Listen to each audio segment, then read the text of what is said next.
কি বলবো ভাই, এই ভিডিওটা দেখে ভাষা হারিয়ে ফেলছে। একটা মানুষকে কতটা নির্যাতন করলে পিটিয়ে হত্যা করা যায় ভাই।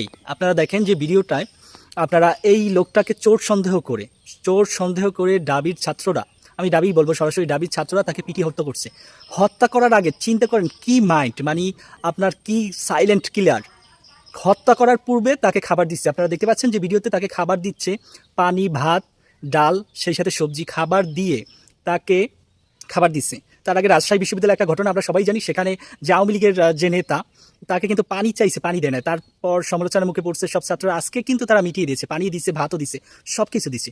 কত মানে ভালো পাইছে, পানি, ভাত, ডাল সব খাওয়াইয়া তারপর এই লোকটাকে পিটিয়ে সারা রাত ডাবি হলে পিটিয়ে হত্যা করছে। চিন্তা করেন, একটা মানুষ, জলজ্যান্ত মানুষকে মানুষ পিটিয়ে মারতে পারে, এটা ভাবা যায়? আমরা যারা সাধারণ শিক্ষার্থী, আমরা তো ভাই কোশ্চিনকালে পারবো না, তোরা কিসের শিক্ষার্থী?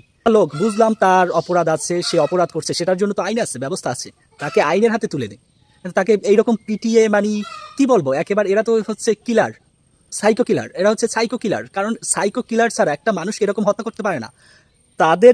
তাকে মারার আগে চিন্তা করেন, ভাত দিচ্ছে, পানি দিচ্ছে, সব কিছু দিচ্ছে, যেন সমালোচনা না হয়, সব কিছু দিচ্ছে, খাওয়াইছে, তারপর ইচ্ছা মতন পিটাইছে, হকি স্টিক দিয়ে পিটাইছে, জুতা দিয়ে পিটাইছে, যে যেরকম পারছে পিটাইছে, পিটাইয়া তাকে মারছে। চিন্তা করেন, এই বাংলাদেশ এরা কারা? এরা কি মেধাবী?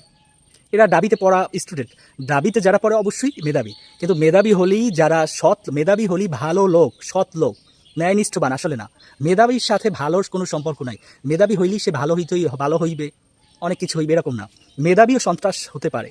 আর এই যে বড় বড় মেধাবী, এরাই কিন্তু দেশকে লুটতারাজ বলেন, চারাবাজ বলেন, সব কিছু কিন্তু এই মেধাবীরাই করছে, শুধু ডাবি না। এই দেখেন, কলমের খোঁচায় লক্ষ লক্ষ টাকা যে পাচার করছে, এই মেধাবীরা কিন্তু করছে। রিক্সা চালক, অটো, সিএনজি ড্রাইভার, এরা কিন্তু লক্ষ লক্ষ টাকা দেশের বাইরে পাচার করছে না। চিন্তা করেন, একটা মানুষকে কিভাবে নির্যাতন করে, কতটা মানসিক অশান্তি দিয়ে পিটিয়ে মারতে পারে। মানে আফসোস লাগে আসলে।